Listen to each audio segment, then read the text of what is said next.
विद्यार्थी मित्रांनो नमस्कार. स्वागत आहे तुमचं आपली शाळा जी या आपल्या हक्काच्या यूट्यूब चॅनलवर. विद्यार्थी मित्रांनो, तलाठी भरतीसाठी आपण MPSC पॅटर्ननुसार 30 संभाव्य प्रश्नसंचांची सिरीज सुरू केली आहे. त्या प्रश्नसंचांपैकी आजचा हा 13वा प्रश्नसंच आहे मित्रांनो. आजचा प्रश्नसंच खूप महत्त्वाचा होणार आहे. यामधील प्रश्न तुमच्या थेट परीक्षेमध्ये विचारल्या जाण्याची शक्यता आहे, त्यामुळे हा व्हिडिओ मिस करू नका. चला तर मित्रांनो, आजचा महत्त्वाचा प्रश्नसंच बघूया. तर विद्यार्थी मित्रांनो, आपण तुमच्या ज्या कमेंट येत होत्या की प्रश्नांची मांडणी विषयानुसार करा, त्याच प्रश्नांना आपण प्रतिसाद देऊन मित्रांनो हे जे प्रश्न आहेत ते आपण सुरुवातीला विषयानुसारच केलेले आहेत मित्रांनो. आता यामध्ये असे होईल की पहिले 5 प्रश्न एका विषयावर, दुसरे 5 प्रश्न दुसऱ्या विषयावर, अशा प्रकारची प्रश्नांची मांडणी केलेली आहे मित्रांनो.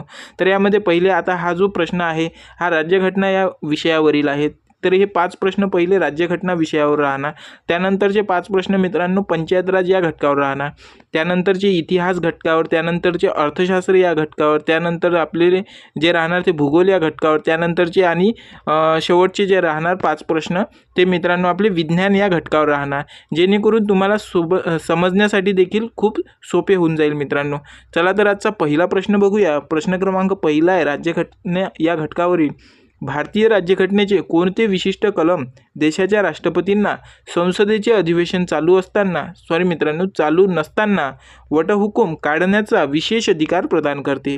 तर यामध्ये लक्षात ठेवा, कलम 123 नुसार संसदेचे अधिवेशन सुरू नसताना अत्यंत तातडीच्या परिस्थितीत राष्ट्रपती तात्पुरता कायदा म्हणजेच वटहुकूम काढू शकतात. तर मित्रांनो, घटक राज्यात राज्यपाल हाच अधिकार राज्यघटनेचा कलम 213 नुसार वटहुकूम काढू शकतात. जसं मित्रांनो राष्ट्रपती वटहुकूम काढू शकतात कोणती कलम 123 नुसार, तसंच घटक राज्यामध्ये राज्यपाल देखील वटहुकूम काढू शकतात. तर त्यासाठी कलम आहे 213 मित्रांनो. राष्ट्रपतीसाठी कलम आहे 123 आणि राज्यपालासाठी कलम आहे 213. तर मित्रांनो खूप महत्त्वाचा पॉईंट आहे हा, नोटच करून ठेवा तुमच्या बुकमध्ये की यामध्ये लक्षात ठेवा वटहुकूमचे जे कमाल आयुष्यमान आहे, म्हणजेच वटहुकूम किती दिवसापर्यंत राहू शकते मित्रांनो. तर संसदेचे अधिवेशन पुन्हा सुरू झाल्यापासून 6 आठवडे किंवा एकूण 6 महिने आणि 6 आठवडे एवढे तो वटहुकूम राहू शकते. त्यामध्ये लक्षात ठेवा की कलम 72 हे राष्ट्रपतीच्या दया दाखवण्याचा म्हणजे क्षमादान अधिकाराशी संबंधित आहे. कलम 72 राष्ट्रपतीचा दया दाखवण्याचा क्षमादान अधिकाराशी संबंधित आहे. तर मित्रांनो या प्रश्नाचे अचूक उत्तर होईल पर्याय क्रमांक ब 123. प्रश्न क्रमांक दुसरा आहे, नागरिकांच्या मूलभूत हक्काचे रक्षण करण्यासाठी बंदी प्रात्यक्षिकरण हा प्राधिलेख काढण्याचा कायदेशीर अधिकार कोणाला आहे? प्रश्न फार महत्त्वाचा आहे मित्रांनो. यामध्ये लक्षात ठेवा, सर्वोच्च न्यायालयाला कलम 32 नुसार तर राज्यातील उच्च न्यायालयाला कलम 226 नुसार 5 प्रकारचे प्राधिलेख काढण्याचा अधिकार आहे. त्यासोबतच मित्रांनो हा पॉईंट खूप महत्त्वाचा आहे की बंदी प्रात्यक्षिकरण म्हणजे बेकायदेशीर अटकेविरुद्ध व्यक्तीला 24 तासाच्या आत न्यायालयात हजर करणे होय. मित्रांनो 24 तासाच्या आत न्यायालयामध्ये हजर करण्यासाठी बंदी प्रात्यक्षिकरणच वापरले जाते.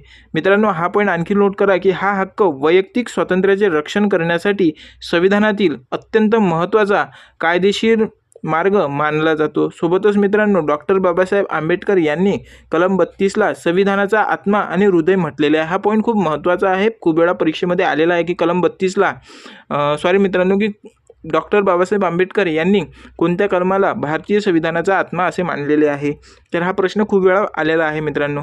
तर यामध्ये या प्रश्नाचे अचूक उत्तर होईल पर्याय क्रमांक सी, सर्वोच्च न्यायालय आणि उच्च न्यायालय या दोन्हींना बंदी प्रात्यक्षिकरण काढण्याचा अधिकार आहे. तर मित्र तुमच्यासाठी एक प्रश्न आहे की मूलभूत अधिकार कोणत्या कलमामध्ये दिलेले आहेत? या प्रश्नाचे उत्तर मित्रांनो कमेंट बॉक्समध्ये सांगा. प्रश्न क्रमांक 3 आहे, खालीलपैकी कोणत्या ऐतिहासिक घटनादुरुस्तीद्वारे भारतीय राज्यघटनेच्या सरनाम्यात धर्मनिरपेक्ष आणि समाजवादी हे दोन्ही शब्द नव्याने जोडलेले आहेत?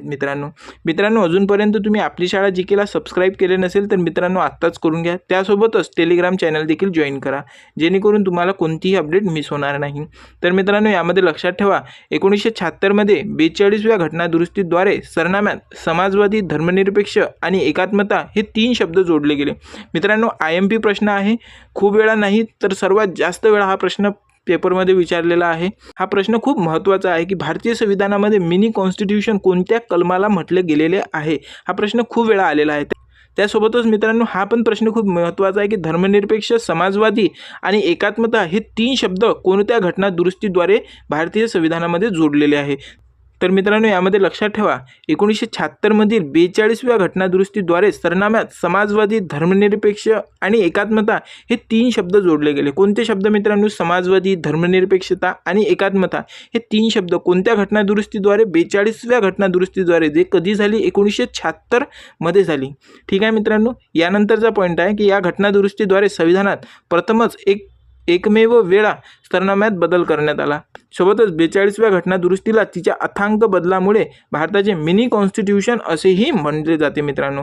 सोबत मित्रांनो, 61व्या घटनादुरुस्तीने मतदानाचे जे वय आहे ते 21 वरून 18 वर्षे करण्यात आले. हा पॉईंट खूप महत्त्वाचा आहे मित्रांनो. हे सर्वच पॉईंट महत्त्वाचे आहे, नोटच करून ठेवा. सुरुवातीला 21 वर्ष होते मित्रांनो मतदानाचे वय, त्यानंतर ते 21 वरून 18 वर्ष करण्यात आले. कोणती घटनादुरुस्ती होती? 61वी घटनादुरुस्ती होती. तर या प्रश्नाचे अचूक उत्तर होईल पर्याय क्रमांक ब, 42व्या घटनादुरुस्तीनुसार. पर्याय क्रमांक ब, 42व्या घटनादुरुस्तीनुसार धर्मनिरपेक्ष, समाजवादी आणि एकात्मता हे 3 शब्द जोडले गेले. प्रश्न क्रमांक 4 आहे मित्रांनो, संसदेच्या दोन्ही सभागृहाची म्हणजेच लोकसभा व राज्यसभा संयुक्त बैठक बोलाविण्याचा अंतिम अधिकार कोणाला प्रदान करण्यात आलेला आहे? फार महत्त्वाचा प्रश्न आहे मित्रांनो. यामध्ये लक्षात ठेवा, भारतीय संविधानातील कलम 108 नुसार साधारण विधेयकावर कोंडी झाल्यास राष्ट्रपती दोन्ही सभागृहाची संयुक्त बैठक बोलवू शकते. मात्र या ऐतिहासिक संयुक्त बैठकीचे अध्यक्षपद भूषविण्याचा अधिकार केवळ लोकसभेच्या सभापतींनाच असतो मित्रांनो. त्यासोबतच देशाच्या संसदेच्या इतिहासात आतापर्यंत केवळ 3 वेळा संयुक्त बैठक बोलावण्यात आली आहे. धनविधेयक आणि घटनादुरुस्ती विधेयकाबाबत संयुक्त बैठक बोलावण्याची तरतूद नाही मित्रांनो. तर मित्रांनो, या प्रश्नाचे अचूक उत्तर होईल पर्याय क्रमांक सी, भारताचे राष्ट्रपती. भारताचे राष्ट्रपती. मित्रांनो, तुमच्यासाठी एक महत्त्वाचा प्रश्न आहे की धनविधेयक सर्वप्रथम कोणत्या सभेमध्ये मांडले जाते? फार महत्त्वाचा प्रश्न आहे मित्रांनो. या प्रश्नाचे उत्तर कमेंट बॉक्समध्ये नक्की सांगा. प्रश्न क्रमांक 5 आहे, देशातील लोकशाही अधिक बळकट करण्यासाठी संविधानाच्या कोणत्या कलमान्वये निवडणूक आयोगाची स्थापना करण्यात आली? फार महत्त्वाचा प्रश्न आहे मित्रांनो. आजच्या आपल्या सेशनमध्ये आपण सर्वात जास्त इम्पॉर्टंट IMP क्वेश्चनच घेतलेले आहे, जे करून सर्वात जास्त करून तुम्हाला याचा परीक्षेमध्ये फायदा होणारच आहे मित्रांनो. तर या मित्रांनो, यामध्ये लक्षात ठेवा, कलम 324 नुसार राष्ट्रपती, उपराष्ट्रपती, संसद, राज्य विधिमंडळ यांच्या निवडणुका घेण्यासाठी निवडणूक आयोगाची रचना केली. सोबतच मित्रांनो, निवडणूक आयोग ही एक स्वायत्त आणि घटनात्मक संस्था असून तिची स्थापना 25 जानेवारी 1950 रोजी झाली. फार महत्त्वाचा प्रश्न आहे मित्रांनो की 25 जानेवारी 1950 रोजी निवडणूक आयोगाची स्थापना झाली. कलम 280 हे देशाच्या वित्त आयोगाशी संबंधित असून त्याची नियुक्ती राष्ट्रपती करतात. सोबत मित्रांनो, ह्या पॉईंट खूप महत्त्वाचा आहे, आपल्या परीक्षेशी निगडित आहे मित्रांनो की कलम 315 हे केंद्रीय राज्य लोकसेवा आयोगाच्या म्हणजेच UPSC MPSC स्थापनेसंबंधी आहे मित्रांनो. तर या प्रश्नाचे अचूक उत्तर होईल पर्याय क्रमांक बी. पर्याय क्रमांक बी 324. पर्याय क्रमांक बी 324. प्रश्न क्रमांक 6 आहे मित्रांनो की 73वी घटनादुरुस्ती 1992 नुसार ग्रामीण पंचायत राज संस्थांना घटनात्मक दर्जा देणारे नवीन परिशिष्ट संविधानात कोणते जोडले गेले? मित्रांनो, प्रश्न पंचायत राज व्यवस्थेवर आपलं हे प्रश्न चालू झालेले आहेत मित्रांनो. हे 5 प्रश्न आता आपले पंचायत राज या व्यवस्थेवर राहणार आहे. यामध्ये लक्षात ठेवा, 73व्या घटनादुरुस्तीद्वारे संविधानात 11वे परिशिष्ट जोडले गेले, ज्यामध्ये एकूण 29 कार्यात्मक विषयांचा समावेश आहे. याच ऐतिहासिक घटनादुरुस्तीने संविधानात कलम भाग 9 समाविष्ट करून कलम 243 ते 243 ओ जोडले गेले. मित्रांनो, 74व्या घटनादुरुस्तीने नागरी स्वराज्य संस्थांसाठी म्हणजेच नगरपालिका, ज्यामध्ये संविधानात 12वे परिशिष्ट जोडले गेले. 10वे परिशिष्ट हे पक्षांतरबंदी कायद्याची 52वी घटनादुरुस्ती 1985 संबंधित. हा पॉईंट खूप महत्त्वाचा आहे मित्रांनो. पक्षांतरबंदी संबंधी प्रश्न विचारले जातात पेपरमध्ये. पक्षांतरबंदी कायदा कधीचा आहे? तर 52वी घटनादुरुस्ती 1985 मध्ये पक्षांतरबंदी विधेयक पारित झाले मित्रांनो. 10वे परिशिष्टमध्ये हे जोडलेले आहे की पक्षांतरबंदी कायद्याची 52वी घटनादुरुस्ती 1985 संबंधित आहे. तर मित्रांनो, या प्रश्नाचे अचूक उत्तर होईल पर्याय क्रमांक ब, 11वे परिशिष्ट. 11वे परिशिष्ट. पुढचा प्रश्न बघूया. प्रश्न क्रमांक 7 आहे, महाराष्ट्र जिल्हा परिषद व पंचायत समिती अधिनियम कोणत्या वर्षी विधिमंडळात मंजूर करण्यात आला व राज्यात लागू झाला? मित्रांनो, जर प्रश्नाचे उत्तर येत असेल तर 3 ते 5 सेकंदमध्ये कमीत कमी प्रश्नाचं उत्तर तरी देण्याचा प्रयत्न करा मित्रांनो, कारण की आपण खूप दिवसापासून ही सिरीज सुरू केलेली आहे. 13 प्रश्नसंच आजचा आपला चालू आहे मित्रांनो. या अगोदर आपण 12 प्रश्नसंच घेतलेले आहे. आतापर्यंत मित्रांनो 12 ते 36 जवळपास 360 प्रश्नांच्या वर मित्रांनो आपले प्रश्न झालेले आहेत आणि उपप्रश्न तर वेगळे 16. उपप्रश्न जर पकडले आपले तर जवळपास 800-900 प्रश्नाच्या वर प्रश्न झालेले आहेत मित्रांनो. आणि पेपरमध्ये काय रिपीट क्वेश्चन आपण तेच घेतलेले आहे. त्यामुळे तुम्हाला परीक्षेमध्ये त्याचा नक्कीच फायदा होणार आहे मित्रांनो. तर यामध्ये लक्षात ठेवा मित्रांनो की हा कायदा महाराष्ट्र जिल्हा परिषद व पंचायत समिती अधिनियम 1961 या नावाने संमत करण्यात आला, जो वसंतराव नाईक समितीच्या शिफारशीच्या आधारे तयार झालेली ही पंचायत राज रचना 1 मे 1962 पासून राज्यात अंमलात आली. या कायद्यानुसार महाराष्ट्रात जिल्हा परिषद सर्वाधिक शक्तिशाली स्तर बनण्यात आला. मित्रांनो, त्रिस्तरीय रचनेत हा पॉईंट लॉक करून ठेवा. त्रिस्तरीयमध्ये येथे ग्रामपंचायत, पंचायत समिती आणि जिल्हा परिषद कायदेशीर समावेश होतो. तर या प्रश्नाचे अचूक उत्तर होईल पर्याय क्रमांक ब 1961 मध्ये. 1961 मध्ये. प्रश्न क्रमांक 8 आहे मित्रांनो, ग्रामीण भागात पंचायत राजमधील सर्वात खालचा स्तर असणाऱ्या ग्रामपंचायतीचा प्रशासकीय प्रमुख म्हणून सचिव म्हणून कोण काम पाहतो. प्रश्न महत्त्वाचा आहे मित्रांनो. यामध्ये लक्षात ठेवा, ग्रामसेवक हा पंचायतीचा पदसिद्ध सचिव, मुख्य प्रशासकीय अधिकारी आणि हिशोब तपासनीस म्हणून काम पाहतो. ग्रामसेवकांची निवड जिल्हा निवड समितीद्वारे होते आणि त्यांची नियुक्ती जिल्हा परिषदेचे मुख्य कार्यकारी अधिकारी CEO करतात. मित्रांनो, तो जिल्हा परिषदेचा वर्ग 3चा अधिकृत प्रशासकीय कर्मचारी असतो, ज्याचा पगार जिल्हा निधीतून दिला जातो. सरपंच हा ग्रामपंचायतीच्या जनतेद्वारे किंवा सदस्यांद्वारे निवडलेला राजकीय प्रमुख असतो. म्हणून मित्रांनो, या प्रश्नाचे अचूक उत्तर होईल पर्याय क्रमांक ब ग्रामसेवक. पर्याय क्रमांक ब ग्रामसेवक. प्रश्न क्रमांक 9 बघूया मित्रांनो. महिलांचे राजकीय सबलीकरण करण्यासाठी महाराष्ट्र सरकारने स्थानिक स्वराज्य संस्थांमध्ये महिलांसाठी किती टक्के जागा राखीव ठेवल्या आहेत. मित्रांनो, आरक्षणावर हा प्रश्न आहे. यामध्ये लक्षात ठेवा, महाराष्ट्र शासनाने 2011 मध्ये ऐतिहासिक कायदा करून स्थानिक स्वराज्य संस्थांना महिलांना 50% आरक्षण दिले. त्यासोबतच 73व्या घटनादुरुस्तीने देश पातळीवर महिलांसाठी किमान 33% आरक्षण बंधनकारक केले. या आरक्षणामुळे ग्रामीण आणि शहरी भागातील प्रशासनात महिलांचे राजकीय प्रतिनिधित्व प्रचंड प्रमाणावर वाढले गेले. हे आरक्षण अनुसूचित जाती, जमाती, OBC प्रवर्गातील महिलांना देखील अंतर्गत विभागातून लागू होते. तर मित्रांनो, या प्रश्नाचे अचूक उत्तर होईल पर्याय क्रमांक ब 50%. 50%. प्रश्न क्रमांक 10 आहे मित्रांनो, ग्रामीण विकासाचे नियोजन करणाऱ्या तालुका स्तरावरील पंचायत समितीचा पदसिद्ध सचिव म्हणून कोण कामकाज पाहतो. मित्रांनो, गटविकास अधिकारी हा पंचायत समितीचा सर्वोच्च प्रशासकीय अधिकारी पदसिद्ध सचिव असतो, जो राज्य शासनाचा MPSC द्वारे निवडलेला वर्ग 1 किंवा वर्ग 2 चा दर्जाचा राजपत्रित अधिकारी असतो. पंचायत समितीचे सर्व ठराव अंमलात आणणे व विकास कामावर नियंत्रण ठेवणे हे त्याचे मुख्य काम असते. तहसीलदार हा प्रामुख्याने तालुक्याचा महसूल व कायदा सुव्यवस्था सांभाळणारा प्रशासकीय अधिकारी असतो. तर या प्रश्नाचे अचूक उत्तर होईल मित्रांनो पर्याय क्रमांक ए गट विकास अधिकारी, BDO, ज्याचा फुलफॉर्म आहे block development officer. Block development officer full form तर विचारला जात नाही मित्रांनो, परंतु अशाच आपल्या माहितीसाठी सांगितलं आहे. तर मित्रांनो, प्रश्न क्रमांक 11 आहे. 1885 मध्ये स्थापन झालेल्या भारतीय राष्ट्रीय काँग्रेस म्हणजेच INC चे पहिले अधिवेशन मुंबईत पार पडले. या अधिवेशनाचे अध्यक्ष कोण होते. मित्रांनो, इथून आपले इतिहास या विषयाचे प्रश्न सुरू झालेले आहेत. हे 5 महत्त्वपूर्ण बघूयात मित्रांनो प्रश्न. तर यामध्ये लक्षात ठेवा, काँग्रेसचे पहिले अधिवेशन 28 डिसेंबर 1885 रोजी मुंबईतील गोकुळदास तेजपाल संस्कृत कॉलेजमध्ये भरले. या पहिल्या सभेला देशभरातून आलेले 72 प्रतिनिधी हजर होते, ज्यांचे अध्यक्ष वेमचंद्र बॅनर्जी होते.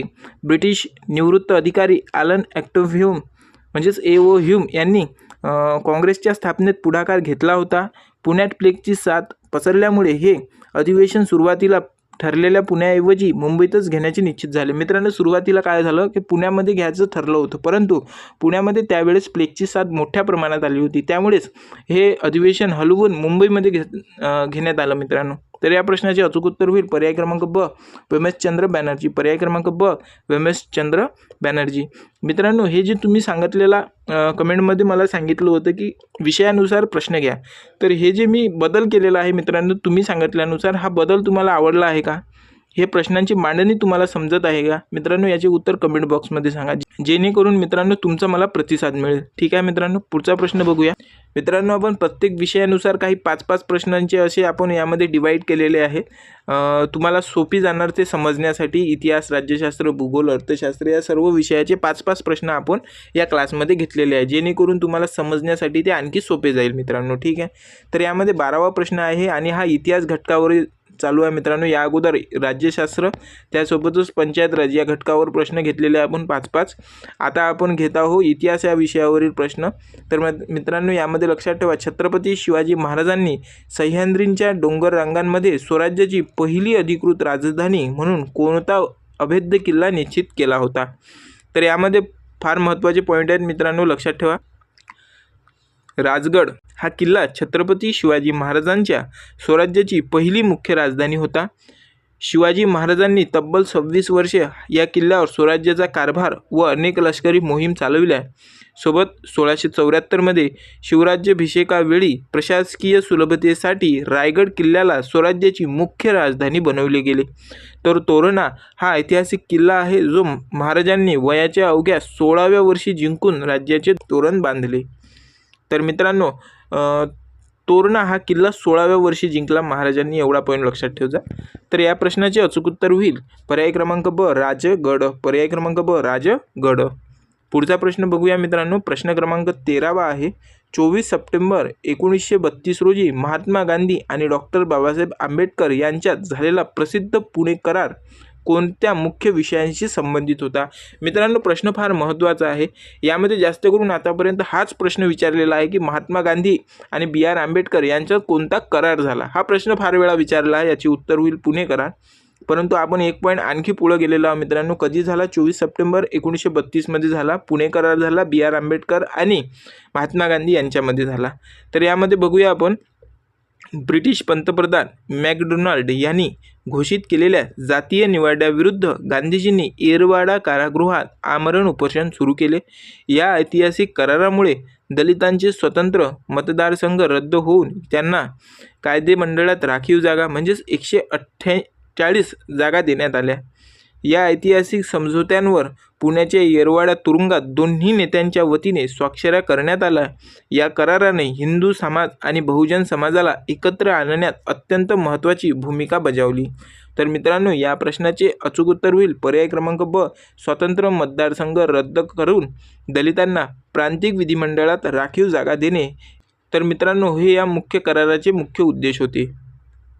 प्रश्न क्रमांक 14वा आहे. महाराष्ट्रात 1897मधील प्लेगच्या साथीच्या वेळी ब्रिटिशांच्या जुलमीविरुद्ध पुण्याचे प्लेग कमिशनर रॅड यांचा वध खालीलपैकी कोणी केला? असा प्रश्न आहे मित्रांनो.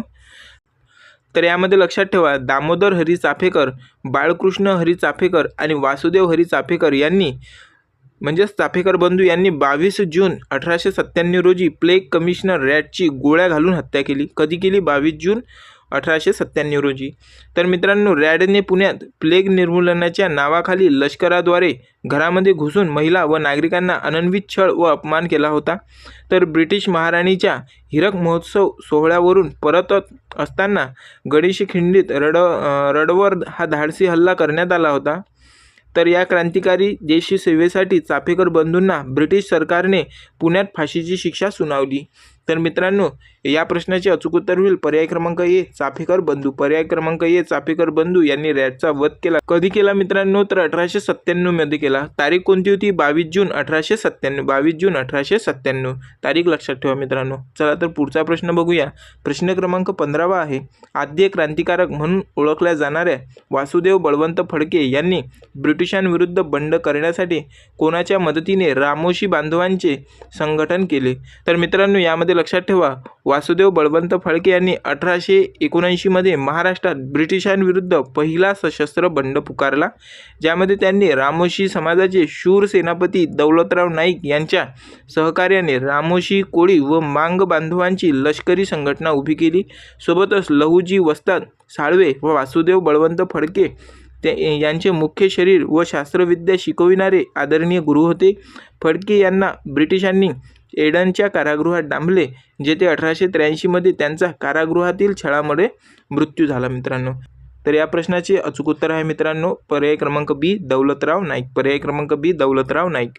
प्रश्न क्रमांक 16 बघूया मित्रांनो. त्या अगोदर मित्रांनो, अजूनपर्यंत तुम्ही आपल्या चॅनलला सबस्क्राईब केलेलं नसेल मित्रांनो तर आत्ताच करून घ्या. सोबतच टेलिग्राम चॅनल देखील जॉईन करा मित्रांनो.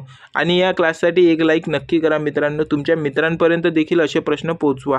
आणि सोबतच तुम्हाला सांगतो मित्रांनो, आता हे आपले प्रश्न चालू झालेले आहेत भूगोल या विषयावरील. तुमच्याच कमेंटला प्रतिसाद देऊन आपण हे यामध्ये बदल केलेले आहेत मित्रांनो, जेणेकरून तुम्हाला समजण्यासाठी आणि प्रश्नांची काठिण्य पातळी समजण्यासाठी देखील एकदम सोपे आणि सुलभ होईल मित्रांनो. ठीक आहे. प्रश्न क्रमांक 16 बघूया. महाराष्ट्राच्या पुढारी प्रदेशात मोठ्या प्रमाणावर आढळणारी सुपीक रेगूर मृदा प्रामुख्याने कोणत्या पिकांच्या लागवडीसाठी सर्वोत्तम मानली जाते? तर यामध्ये लक्षात ठेवा, रेगूर मृदेला तिच्या उत्कृष्ट सुपीकतेमुळे काळी कापसाची मृदा असेही म्हणतात. त्यासोबतच ही माती ज्वालामुखीच्या लाव्हा रसापासून तयार झालेल्या अग्निजन्य बेसॉल्ट खडकाच्या विद्रीकरणातून बनली आहे. या काळ्या मातीत पाणी आणि ओलावा दीर्घकाळ टिकून ठेवण्याची कमालीची क्षमता आहे. पूर्वी विदर्भ, खानदेश आणि मराठवाडा या भागात ही काळी माती प्रामुख्याने आढळते. तर मित्रांनो, या प्रश्नाचे अचूक उत्तर होईल पर्याय क्रमांक बी, कापूस. पर्याय क्रमांक बी, कापूस. प्रश्न क्रमांक 17 आहे मित्रांनो. महाराष्ट्रातील नागपूर आणि वर्धा जिल्ह्याच्या सीमेवरून प्रामुख्याने वाहणारे व पुढे दक्षिण दिशेला जाऊन वैनगंगेला मिळणारी मुख्य नदी कोणती आहे? प्रश्न फार महत्त्वाचा आहे. यामध्ये लक्षात ठेवा, वर्धा नदीचा उगम मध्य प्रदेश राज्यातील बैतूल जिल्ह्यातील सातपुडा पर्वतरांगेमध्ये होतो. सर्वात महत्त्वाचा पॉईंट आहे मित्रांनो, नदी प्रणालीमध्ये विचारले जाते की वर्धा नदीचा उगम कुठे होतो मित्रांनो. त्याचसोबत महाराष्ट्रातल्या ज्या प्रसिद्ध नद्या आहेत त्यांचा प्रश्न खूप वेळा पेपरमध्ये विचारला जातो. त्यांची उगम स्थाने आणि कोणत्या जिल्ह्यातून कोणत्या दिशेने वाहते हा देखील प्रश्न विचारला जातो मित्रांनो. तर यामध्ये लक्षात ठेवा, वर्धा नदीचा उगम मध्य प्रदेश राज्यातील बैतूल जिल्ह्यातील सातपुडा पर्वतामध्ये होतो. ती अमरावती, वर्धा, यवतमाळ आणि चंद्रपूर जिल्ह्यांच्या भौगोलिक सीमेवरून दक्षिण दिशेला वाहते. कोणत्या दिशेला वाहते मित्रांनो? तर दक्षिण दिशेला वाहते. जिल्ह्यातून अमरावती, वर्धा, यवतमाळ, चंद्रपूर जिल्ह्यांच्या भौगोलिक सीमेवरून. ठीक आहे मित्रांनो. पुढचा पॉईंट बघूया. वर्धा आणि वैनगंगा या नद्यांचा संगम झाल्यावर त्यांच्या संयुक्त प्रवाहाला प्राणहिता असे म्हणतात. मित्रांनो, संयुक्त प्रवाहाला प्राणहिता असे म्हणतात. हे पॉईंट मित्रांनो तुम्ही आत्ताच तुमच्या नोटबुकमध्ये नोट करून ठेवा बरं, कारण की हे पॉईंट खूप महत्त्वाचे आहे. सोबत प्राणहिता ही नदी पुढे गडचिरोली जिल्ह्यातील सिरोच्या येथे गोदावरी नदीला डाव्या बाजूने मिळते. कोणत्या बाजूने मिळते मित्रांनो? डाव्या बाजूने मिळते. तर मित्रांनो, या प्रश्नाचे अचूक उत्तर होईल पर्याय क्रमांक बी, वर्धा नदी. पर्याय क्रमांक बी, वर्धा नदी. प्रश्न क्रमांक 18 आहे मित्रांनो. भारताच्या मुख्य भूमीला सर्वात शेवटचा व दक्षिण टोकाचा बिंदू खालीलपैकी कोणता आहे? यामध्ये लक्षात ठेवा, भारताच्या मुख्य द्वीपकल्पीय भूमीचा सर्वात दक्षिण टोकाचा बिंदू तामिळनाडू राज्यातील कन्याकुमारी हा आहे. परंतु संपूर्ण भारताचे सर्वात दक्षिण टोक विचारल्यास निकोबार बेटावरील इंदिरा पॉईंट म्हणजेच याचं 6°45' उत्तर अक्षरवृत्त हे आहे. सोबतच इंदिरा पॉईंट हे पूर्वी पिग्मॅलियन पॉईंट म्हणून देखील जगप्रसिद्ध होते. तर भारताचे सर्वात उत्तर टोक जम्मू काश्मीरमधील इंदिरा कोला हे आहे. तर मित्रांनो, या प्रश्नाचे अचूक उत्तर होईल पर्याय क्रमांक ब, कन्याकुमारी. केप कोमोरियन. मित्रांनो, तुमच्या कमेंटनुसार हा आपण बदल जो केलेला आहे या क्लासमध्ये तो तुम्हाला कसा वाटला त्याचे उत्तर तुम्ही कमेंट बॉक्समध्ये नक्कीच सांगा मित्रांनो. प्रश्न क्रमांक 19 आहे. पश्चिम घाटातील सह्याद्रीत प्रसिद्ध असणारा थळघाट म्हणजेच कसारा घाट खालीलपैकी कोणत्या 2 शहरांना रेल्वे मार्गाद्वारे जोडतो? प्रश्न फार महत्त्वाचा आहे मित्रांनो. घाट या विषयावर आलेला प्रश्न आहे, भूगोलामधील प्रश्न आहे हा. तर यामध्ये लक्षात ठेवा, थळघाट म्हणजेच कसारा घाट हा मुंबई ते नाशिक राष्ट्रीय महामार्ग NH3 आणि मध्य रेल्वे मार्गावर वसलेला आहे. बोरघाट, खंडाळा घाट हा मुंबई आणि पुणे या दोन प्रमुख मोठ्या शहरांना जोडण्याचे महत्त्वाचे काम करतो.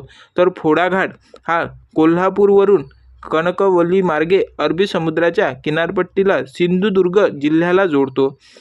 तर शेवटचा पॉईंट आहे मित्रांनो, पश्चिम महाराष्ट्रातून कोकणात उतरण्यासाठी सह्याद्रीच्या डोंगररांगांमध्ये अनेक देखणे घाट रस्ते तयार केले आहेत. तर या प्रश्नाचे अचूक उत्तर होईल पर्याय क्रमांक ब, मुंबई ते नाशिक थळघाट. मुंबई ते नाशिक थळघाट म्हणजेच खसारा घाट. ठीक आहे मित्रांनो, पुढचा प्रश्न बघूया. प्रश्न क्रमांक 20 आहे, पूर्वी भारतात बंगालच्या प्रदेशात उन्हाळ्यात येणाऱ्या भात पिकांसाठी प्रादेशिक असणाऱ्या स्थानिक मान्सूनपूर्व वादळी पावसाला काय म्हणतात? प्रश्न फार महत्त्वाचे आहे मित्रांनो. यामध्ये लक्षात ठेवा, पश्चिम बंगाल आणि आसाम खोऱ्यात एप्रिल मे महिन्यात येणाऱ्या विजांच्या कडकडाटांसह मान्सूनपूर्व वादळांना कलवेशाखी म्हणतात. दुसरा पॉईंट आहे मित्रांनो की केरळ व कर्नाटकात उन्हाळ्याच्या शेवटी पडणाऱ्या व आंबे लवकर पिकण्यास मदत करणाऱ्या पावसाला मँगो शॉवर म्हणतात. सोबतच कॉफीच्या उत्पादनासाठी अत्यंत उपयुक्त असणाऱ्या कर्नाटक भागातील मान्सूनपूर्व पावसाला चेरी ब्लॉसम्स असे म्हणतात. मित्रांनो, लू हे उन्हाळ्याच्या दिवसात प्रामुख्याने उत्तर भारतातील मैदानी प्रदेशात वाहणारे अतिशय उष्ण आणि कोरडे वारे आहेत. तर या प्रश्नाचे अचूक उत्तर होईल ऑप्शन क्रमांक ए, कालवैशाखी. ऑप्शन क्रमांक ए, कालवैशाखी. प्रश्न क्रमांक 21 आहे मित्रांनो, भारतात 1 जुलै 2017 रोजी लागू झालेला बहुचर्चित वस्तू व सेवा कर म्हणजेच GST हा खालीलपैकी कोणत्या प्रकारचा कर आहे? मित्रांनो, प्रश्न फार महत्त्वाचा आहे. इकॉनॉमिक्स या घटकावर आपले आता प्रश्न सुरू झालेले आहेत. तर यामध्ये लक्षात ठेवा, GST म्हणजेच गुड्स अँड सर्व्हिस टॅक्स हा संपूर्ण देशासाठी लागू असणारा एक अत्यंत मोठा आणि सर्वसमावेशक प्रत्यक्ष कर आहे. याने पूर्वीचे अनेक प्रत्यक्ष कर जसे की राज्य व्हॅट, अबकारी कर, सेवा कर आणि चैनीच्या कर संपुष्टात आणले. सोबतच मित्रांनो, संसदेत 101व्या घटनादुरुस्तीने कायदा 2016 द्वारे 1 जुलै 2017 पासून GST देशात लागू करण्यात आला. मित्रांनो, एक देश एक कर एक बाजारपेठ हे या क्रांतिकारी कर सुधारणेचे मुख्य उद्दिष्ट आणि ब्रीदवाक्य आहे. तर मित्रांनो, या प्रश्नाचे अचूक उत्तर होईल पर्याय क्रमांक ब, अप्रत्यक्ष कर. अप्रत्यक्ष कर. प्रश्न क्रमांक 22 आहे मित्रांनो, देशाच्या आर्थिक प्रगतीचा अचूक दर दर्शविणाऱ्या राष्ट्रीय उत्पन्नाचे मोजमाप अधिकृतपणे कोणत्या संस्थेद्वारे केले जाते? प्रश्न फार महत्त्वाचा आहे. यामध्ये लक्षात ठेवा, पूर्वी देशात केंद्रीय सांख्यिकी संघटना म्हणजे CSO राष्ट्रीय उत्पन्नाची व वैद्यकीय उत्पादनाची आकडेवारी जाहीर करत असे. सोबत आता केंद्र सरकारने CSO आणि NSSO चे विलीनीकरण करून राष्ट्रीय सांख्यिकी कार्यालय म्हणजेच NSO ची अधिकृत स्थापना केली आहे.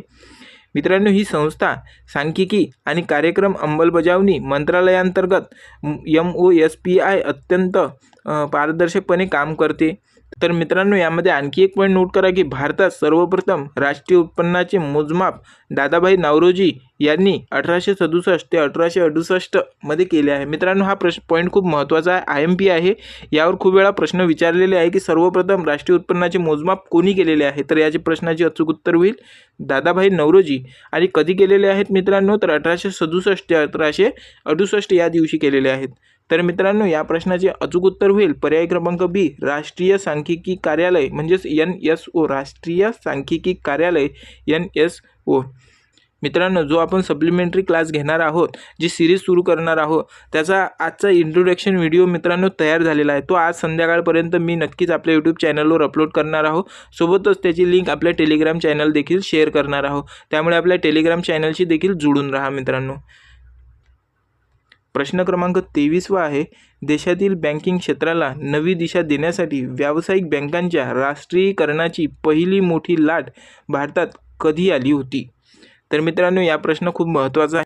तर यामध्ये लक्षात ठेवा, तत्कालीन पंतप्रधान श्रीमती इंदिरा गांधी यांच्या अत्यंत कार्यकारी निर्णयानुसार 29 जुलै 1959 रोजी 14 प्रमुख व्यावसायिक बँकांचे राष्ट्रीयीकरण झाले होते. सोबतच या पहिल्या टप्प्यात 50 कोटीपेक्षा जास्त ठेवी असणाऱ्या मोठ्या व्यापारी बँकांची मालकी शासनाकडे हस्तांतरित करण्यात आली होती. तर मित्रांनो, तारीख लक्षात ठेवा, 19 जुलै 1959 1969 रोजी 14 प्रमुख राष्ट्रीय बँकांचे विलिनीकरण झाले होते मित्रांनो. प्रश्न फार महत्त्वाचा आहे. 14 बँकांचे राष्ट्रीयकरण कधी झाले हा प्रश्न खूप वेळा प्रश्न विचारलेला आहे मित्रांनो. त्यामुळे तारीख पाठच करून ठेवा की 19 जुलै 1969 रोजीच 14 व्यावसायिक बँकांचे राष्ट्रीयकरण झाले मित्रांनो. यामध्ये लक्षात ठेवा. त्यानंतर 15 एप्रिल 1980 रोजी दुसऱ्या टप्प्यात 200 कोटीपेक्षा जास्त ठेवी असणाऱ्या 6 इतर राष्ट्रीय बँकांचे राष्ट्रीयकरण करण्यात आले बँकांचे. त्यासोबतच 1 जानेवारी 1949 रोजी मध्यवर्ती बँक असणाऱ्या भारतीय रिझर्व्ह बँक म्हणजेच RBIचे अधिकृत राष्ट्रीयकरण करण्यात आले मित्रांनो. तर या प्रश्नाचे अचूक उत्तर होईल पर्याय क्रमांक ए. 19 जुलै 1969. 19 जुलै 1969 रोजी पहिले 14 बँकांचे राष्ट्रीयकरण करण्यात आले. ठीक आहे मित्रांनो. प्रश्न क्रमांक 24 आहे.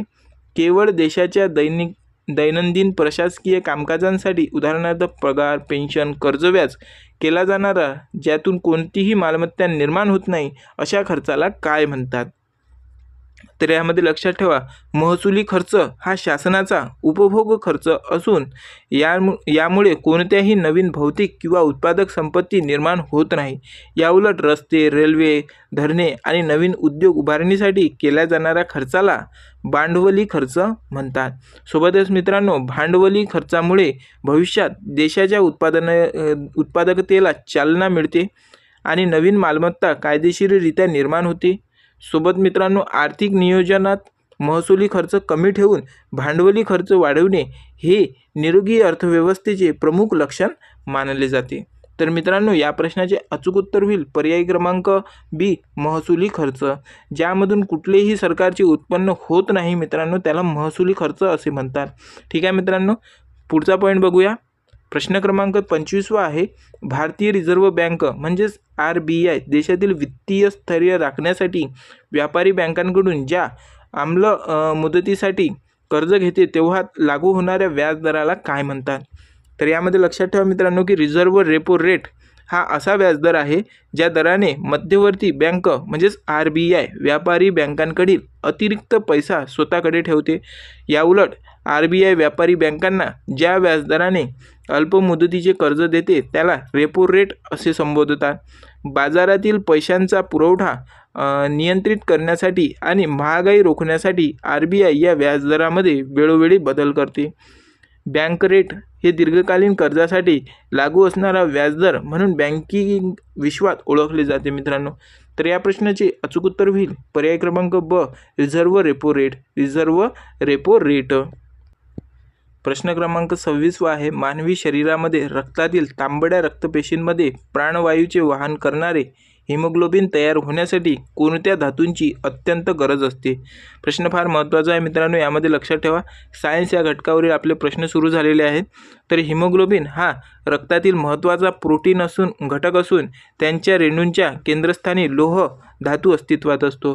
हा लोहयुक्त भाग फुफ्फुसाकडून शरीरातील सर्व पेशींकडे ऑक्सिजन वाहून नेण्याचे अत्यंत महत्त्वपूर्ण काम करते. तर शरीरातील लोहांची कमतरता निर्माण झाल्यास हिमोग्लोबिन कमी होते, ज्यामुळे ॲनिमिया, रक्तक्षय किंवा थकवा आणणारा आजार जडतो. सोबतच एक पॉईंट आणखी नोट करा मित्रांनो की वनस्पतीच्या पानामधील हरितद्रव्य तयार होण्यासाठी मात्र मॅग्नेशियम या धातूची मुख्य गरज असते. तर या प्रश्नाचे अचूक उत्तर होईल पर्याय क्रमांक ब. लोह म्हणजेच आयरन. प्रश्न क्रमांक 27 आहे मित्रांनो. ध्वनीच्या हवेतील सामान्य वेग अंदाजे 340 मीटर प्रति सेकंद असतो. त्यापैकी कोणत्या माध्यमातून ध्वनीचे वाहन सर्वाधिक वेगाने होते? तर यामध्ये लक्षात ठेवा मित्रांनो की ध्वनी हा एक यांत्रिक तरंग आहे ज्याच्या वाहनासाठी भौतिक माध्यमांची अत्यंत आवश्यकता असते. ध्वनीचा वेग स्थायू माध्यमात उदाहरणार्थ पोलाद, लोखंड सर्वात जास्त, द्रव्य माध्यमात मध्यम आणि वायू माध्यमात सर्वात कमी असतो. मित्रांनो, हा पॉईंट नोट करून ठेवा की ध्वनीचा जो वेग आहे तो स्नायू माध्यमात म्हणजेच पोलाद आणि लोखंडमध्ये सर्वात जास्त असतो. स्थायू जी माध्यम आहेत मित्रांनो त्यामध्ये सर्वात जास्त ध्वनीचा वेग असतो. सोबतच द्रव्य माध्यमात त्यांचा द्रव्य माध्यमात मध्यम आणि वायू माध्यमात सर्वात कमी वेग असतो मित्रांनो. ठीक आहे मित्रांनो, यामध्ये लक्षात ठेवा निर्वात पोकळीतून म्हणजेच व्हॅक्यूममध्ये ध्वनी लहरीचे वाहन मुळीच होऊ शकत नाही. कारण तेथे कंपन होण्यासाठी रेणू उपलब्ध नसतात. यामध्ये एक पॉईंट आणखी नोट करा की माध्यमांची घनता आणि लवचिकता या दोन घटकांवर ध्वनींच्या वाहनांचा अंतिम वेग प्रामुख्याने अवलंबून असतो. तर या प्रश्नाचे अचूक उत्तर होईल पर्याय क्रमांक ब, पोलाद स्थायू माध्यम. प्रश्न क्रमांक 28 आहे, मानवी शरीरातील डोळ्यांचा विकार करणारा निकट दृष्टिता म्हणजेच मायोपिया हा दोष घालवून लांबचे स्पष्ट दिसण्यासाठी कोणत्या प्रकारच्या भिंगाचा चष्मा वापरतात. यामध्ये महत्त्वाचा पॉईंट आहे मित्रांनो, निकट दृष्टिता म्हणजे असलेल्या व्यक्तीला जवळच्या वस्तू स्पष्ट दिसतात परंतु लांबच्या बाह्य वस्तू अस्पष्ट दिसतात. या दोषाच्या प्रतिमेचा फोकस व दृष्टिपटलांच्या रिटर्न्स काहीसा अलीकडेच पडतो जो अंतर्वक्र भिंगामुळे अचूक पटलांवर पडतो. या उलट दूरदृष्टिता लांबचे स्पष्ट दिसणे जवळचे न दिसणे हा दोष दूर करण्यासाठी बहिर्वक्र भिंग वापरतात. तर सर्वात महत्त्वाचा पॉईंट नोट करा मित्रांनो, निकट दृष्टितेसाठी आपण अंतर्वक्र भिंग वापरतो, त्यासोबत दूरदृष्टितेसाठी आपण बहिर्वक्र भिंग वापरतो. ठीक आहे मित्रांनो, हे पॉईंट नोट करून ठेवा. त्यासोबतच वृद्धत्वामुळे होणारे दोन्ही प्रकारचे दोष दूर करण्यासाठी द्विनाभीय भिंगांचा चष्मा वापरला येतो. तर या प्रश्नाचे अचूक उत्तर होईल पर्याय क्रमांक ब, अंतर्वक्र भिंग. अंतर्वक्र भिंग म्हणजेच निकट दृष्टिता दूर करण्यासाठी अंतर्वक्र भिंग वापरतो. प्रश्न क्रमांक 29 आहे मित्रांनो, पाण्याच्या एका रेणूमध्ये हायड्रोजन आणि ऑक्सिजनचे असणारे अचूक वजनी प्रमाण खालीलपैकी किती असते. तर यामध्ये लक्षात ठेवा, पाण्याचे रासायनिक रेणूसूत्र आहे H2O, ज्याचे हायड्रोजनचे अणुवस्तुमानांक 1 असून ऑक्सिजनचे 16 आहे आणि 2 हायड्रोजन अणूंचे वजन 2 आणि 1 ऑक्सिजनचे 16 म्हणजेच 2:16 होते. या प्रमाणाला संक्षिप्त केल्यावर हायड्रोजन व ऑक्सिजनचे अंतिम वजनी प्रमाण नेहमी 1:8 इतके निश्चित मिळते. अणूच्या संख्येचे गुणोत्तर विचारल्यास ते पाण्यामध्ये नेहमी 2 हायड्रोजन व 1 ऑक्सिजन असे असते मित्रांनो. तर या प्रश्नाचे अचूक उत्तर होईल पर्याय क्रमांक ए, 1:8. 1:8 पाण्यात एका रेणूमध्ये हायड्रोजन आणि ऑक्सिजनचे असणारे अचूक वजनी प्रमाण जो असते मित्रांनो तो 1:8 असतो. प्रश्न क्रमांक 30 आहे मित्रांनो, आजच्या क्लासचा शेवटचा प्रश्न आहे. वनस्पतीमधील मुळांनी शोषलेले पाणी आणि खनिजे खोडात व जलवाहिन्यांमध्ये वरच्या दिशेने ढकलणाऱ्या सक्रिय पेशीदाब कोणत्या नावाने ओळखला जातो. तर यामध्ये लक्षात ठेवा, मूळदाब हा वनस्पतीच्या मुळाच्या जिवंत पेशीमध्ये पाण्याचा प्रवाह वाढण्यामुळे तयार होणारा एक जैविक दाब आहे. या दाबामुळे पाणी व विरघळलेली खनिजे जलवाहिन्यांद्वारे झाडाच्या खोडामध्ये आणि फांद्यांच्या वरच्या दिशेने प्रवाह करतात. तर अतिशय उंच वाढणारा वनस्पतीमध्ये पाणी सर्वात वरच्या शेंड्यांपर्यंत वाहून नेण्यासाठी बाष्प उत्सर्जन वाढ मुख्य कार्य करते. मित्रांनो, एक गोष्ट लक्षात ठेवा की हा वनस्पतीशास्त्रातील अतिशय महत्त्वाचा वारंवार प्रश्न विचारला जाणारा एक तांत्रिक प्रश्न आहे. तर या प्रश्नाचे अचूक उत्तर होईल पर्याय क्रमांक बी, मूळदाब. पर्याय क्रमांक बी, मूळदाब. तर मित्रांनो, हे होते आपले 13व्या प्रश्नसंचांमधले आजचे महत्त्वाचे 30 प्रश्न. त्यामधले तुम्हाला कोणते प्रश्न जळ गेले आणि कोणते प्रश्न समजले नाही त्याचे उत्तर कमेंट बॉक्समध्ये सांगा. सोबतच आज संध्याकाळपर्यंत मित्रांनो आपले सप्लिमेंटरी सिरीजचे व्हिडिओ देखील अपलोड करणार आहोत. त्यासाठी तुम्ही टेलिग्राम चॅनल आपले जॉईन करून घ्या. अजूनपर्यंत आपली शाळा जीकेला सबस्क्राईब केले नसेल मित्रांनो तर ते पण करून घ्या. भेटूया पुढच्या प्रश्नसंचामध्ये, प्रश्नसंच 14वामध्ये. ठीक आहे मित्रांनो, तोपर्यंत धन्यवाद. जय हिंद.